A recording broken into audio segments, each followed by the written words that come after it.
Yeah. Well, here we are, folks. Turning on to the Bohemian Highway in Bohemian Grove.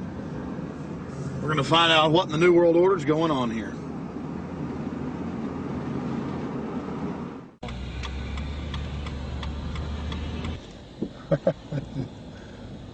Thank you, Park.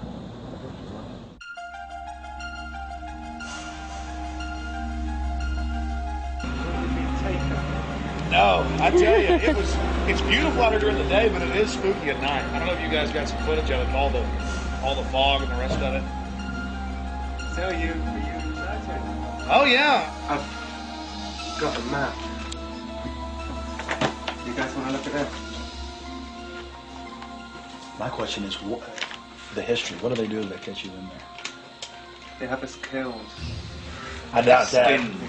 Alive. I don't know. I throw don't. darts at your skin and body.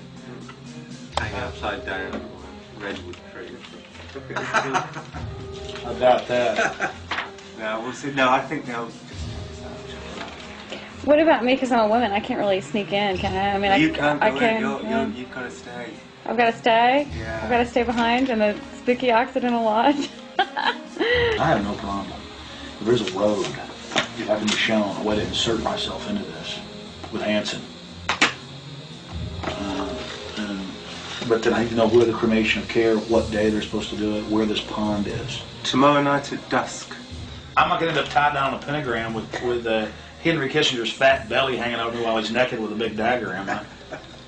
I just want to make sure that's a joke. Just a thought. It's very. Oh, like Governor Bush running around in a pink tutu, foaming at the mouth with a purple wig on, am I? No. Supposedly, I hear that's what they do. So I don't know. I think they do these things, but the question is why. And these power brokers, which bomb innocent countries and slaughter people and pump the food chain full of garbage and just everything else they do, it's probably something fun for them. And they really get off on being bad little boys. And rule the world. I mean, this is for some people. This is the secret room. Well, I mean, certainly in the whole class system, it's the pleasures of class. And now what class is, the power that you have is something different. And to me, I mean, from my research of Bohemian Grove, and you guys have obviously done more, I've read a lot of mainstream articles, alternative, talked to people, talked to some guests. It's really where people go in there to do whatever they want to do. So there are probably people sitting around fishing and probably people sitting around doing something completely different. Okay, there's the stage. Right, that's where the talks happen. Because they've got this amphitheatre, and they have these kind of talks, and this is where George Bush gives talks and people like that on this stage. Oh look, there's the lake. There you go. Lakeside talks. There's the lake. There's the shrine. See, right there. That's where. Honey, come get a shot of this. Now, where's this river? This is near the Russian River. Can you see it? Now, see, here's the shrine of their devil owl,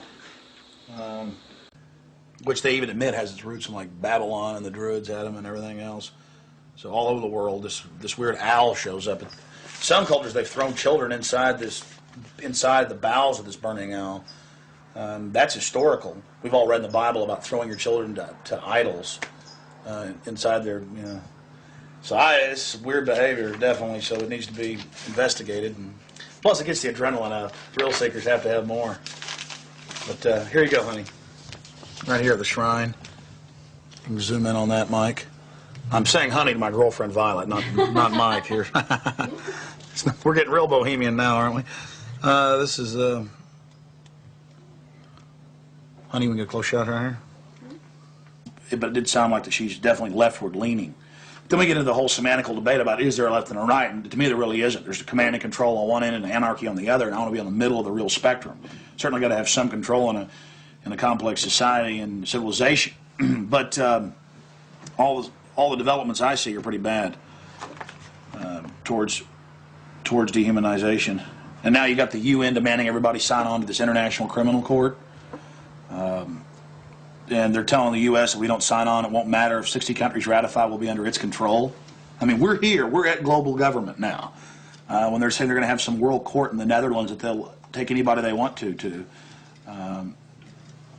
These are in fact, I was reading some of the talks that they've given and they've released that the Bohemian Grove has discussed, and it's all population control, world courts. You're talking 20 years ago. So definitely some stuff's going on here that's pretty important. But is it the ultimate elitist retreat? I would imagine those we don't even know the names of. This is probably just one more steering committee where they bring in a lot of underlings and high-level corporate chieftains that really aren't the upper top echelon, make them feel important, and then implement some type of strategy. From the stories I've read and things that happen, I mean, it is pretty well documented that people run around naked. They have orgies. They go into town and have orgies, and these are world leaders. I got a serious problem with that. Just by the very nature of how this, to me, Bohemian Grove is probably a way to compromise people. You want to be in the New World Order Club. It's like a big kid fraternity. And just like in fraternities, you have to do weird things. Here, you probably do weird things. But I got a problem with governors and presidents and prime ministers and corporate chieftains running around and doing this when they have so much power over what happens in the public domain. They have a responsibility to disclose what they're doing. So I think it is important, like you were saying, to somehow try to maintain some security and not be way out in the open because they'll call in a bunch of security. I hear like he often is. I hear he really enjoys himself here. I think Henry Kissinger will be here. Yeah. Well, if I got a stink detector, we'll be able to find out where he's at. I was like, everything evil you can imagine, Kissinger's always involved in it. Wasn't he a Republican though? I'm not a Republican. That's the point I keep making. This whole Democrat-Republican deal is a complete... People always go back to that, though. Probably like in your country, you've got Labor and you've got the Tories over there, and it's all the same people behind closed doors. It's just a big joke.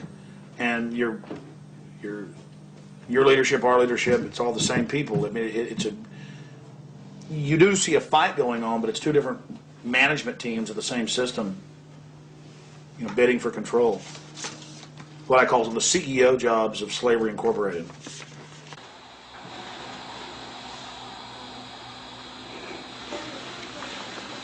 Do you worry for Alex, Violet? I do. I just, because Alex gets so impassioned by what he's doing that sometimes I'm afraid that he might be a little bit, reckless or maybe a little bit too fearless. I worry about Alex when he drives down the street to come home. Especially I used to worry about him when he had come home every night from the same, radio studio at the same time in the same car. And, I worry about him sometimes when he's late getting back in the studio and he doesn't give me a call. I mean, he is putting himself out there, but I think the fact that he's in the public eye as much as he is really, keeps him safe to a certain degree. So maybe something like this is, people might not necessarily know where he is right now, people that listen to the radio or whatever. So it's maybe a little bit more risky, and it's a little creepy at night up here in the woods, And you're definitely not dangerous. You're not going to do anything stupid this weekend. Well, dangerous